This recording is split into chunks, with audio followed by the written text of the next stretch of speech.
Et coucou tout le monde, j'espère que vous allez bien. Alors, comme promis, voici enfin le premier épisode du Bestiaire français, donc je me suis bien amusé à la faire. Par contre, j'annonce la couleur, c'est encore nouveau, je débute dans ce style de format, idem pour l'humour, ça va venir avec le temps je pense. Donc effectivement, ce premier épisode risque d'être assez perfectible. C'est pour ça que j'aimerais vous demander si possible de me laisser un maximum d'avis, afin que je puisse savoir qu'est-ce que je peux améliorer et qu'est-ce que je dois laisser en l'état. Si la vidéo vous a plu, éventuellement n'hésitez pas à le dire. Si vous n'avez pas trop aimé aussi, n'hésitez pas à le dire, je serai preneur, il n'y a pas de souci. Tout avis est bon à prendre. Donc voilà, n'hésitez pas à me faire part parce que ça peut que m'aider à m'améliorer et à améliorer ce format. Quoi qu'il en soit, voilà, je vais vous laisser vous le voir maintenant. J'espère que ça va vous plaire et en tout cas, moi je me suis pas mal amusé à la faire. On teste de nouvelles choses, de nouvelles façons, de nouvelles approches, des mythes et légendes, et j'avoue que ça m'a pas déplu. Donc voilà, n'hésitez pas à commenter et à donner des avis, ça peut que m'aider à m'améliorer, ce qui a plu, ce qui a pas plu. Voilà, ça me rendrait vraiment service. Sur ce, bon visionnage.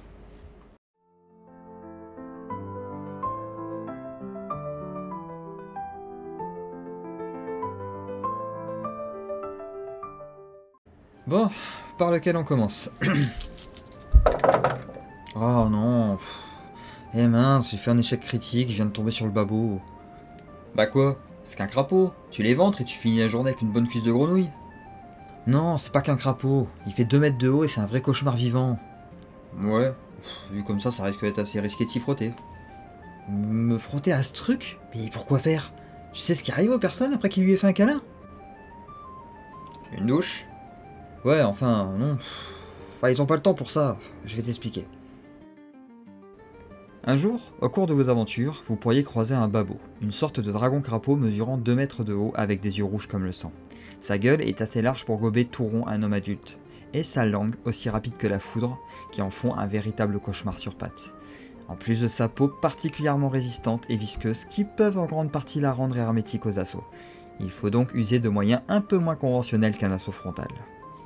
Oh, et vous ai-je dit que le babot a une certaine préférence pour les enfants mal élevés à 104 heures? Bon, comment on l'approche ton bestiau là? Bah déjà, pas par la manière forte, c'est un vrai tank sur pattes le machin. Et pire encore, parce qu'un tank c'est pas connu pour sauter. Pas encore. Oh... Oui, va savoir. Enfin, quoi qu'il en soit, déjà le babot bouge bien. Mais en plus, frontalement, avec sa langue, il peut frapper comme l'éclair, et engloutir un homme adulte sans souci dans son énorme bouche.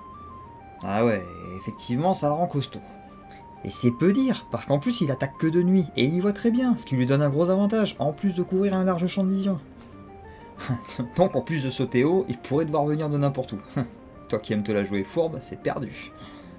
Ah mais complètement, on ne tombe pas sur le babot, c'est lui qui nous tombe dessus. Et si jamais tu entends son cri guttural, l'idéal c'est encore de fuir. Oh sérieusement, mais quelle technique de Lopez. Vas-y, va te cacher dans une cité, bien à l'abri d'un mur. Ouais, là encore ça serait compliqué. Il a une peau si gluante et si flasque qu'il peut se glisser dans n'importe quelle ouverture.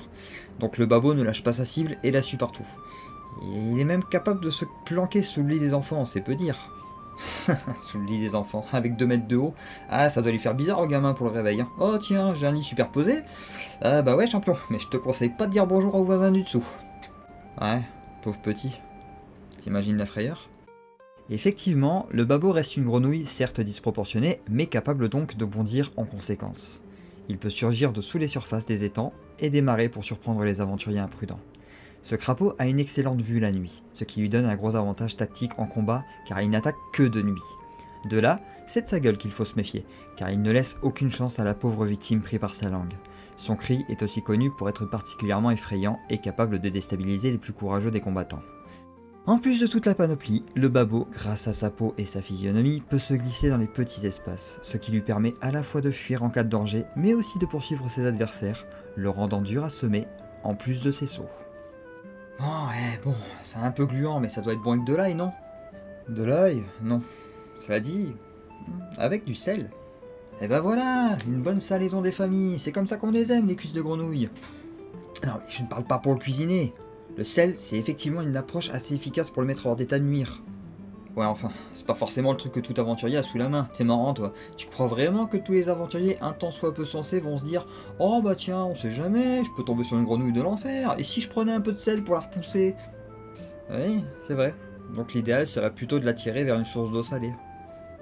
Là encore, pas folle la mocheté, hein. Elle doit bien rester éloignée des côtes, donc de l'eau salée, il n'y en a pas forcément autour de son territoire. Ah, effectivement. Ou alors il faudrait une bouteille d'eau de mer sur soi, quoi. Y a pas de sel à la base, alors de l'eau de mer, c'est encore plus con, et surtout que ça va peser encore plus lourd. Ouais, pas faux. Y a que l'affrontement qui risque d'être salé. Du coup, pas de sel, on fait quoi? On y va pour la repousser avec du feu? Ah oui, c'est effectivement une bonne approche. Pas le feu bien sûr, mais une lumière vive. La lumière du jour par exemple est plus simple à trouver, mais il faudrait pour ça parvenir à l'attirer au soleil. Alors là, j'ai exactement ce qu'il te faut. Un petit gamin bien mal élevé. Attends, tu comptes pas l'attirer avec un gosse quand même? Bah quoi?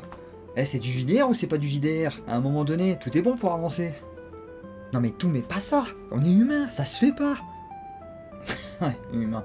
Ouais, au bout de 4 échecs critiques, l'humanité, tu vas voir ce qu'elle va te dire. Donc, comme je le disais, le sel est effectivement la meilleure approche pour affronter cette créature, car elle est connue pour y être particulièrement sensible, comme tout bon batracien qui se respecte.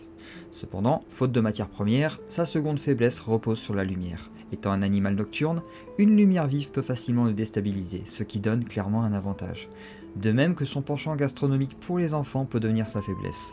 Cela dit, ne les laissez pas sans surveillance.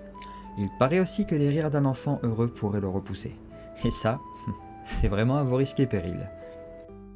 Voilà, nous avons fait le tour de cette créature qui est le babot, dans une version un peu revisitée, mais aussi fidèle que possible à la créature de la légende. J'espère que cette vidéo vous a plu, et pour la prochaine, nous verrons ensemble la bête Faramine.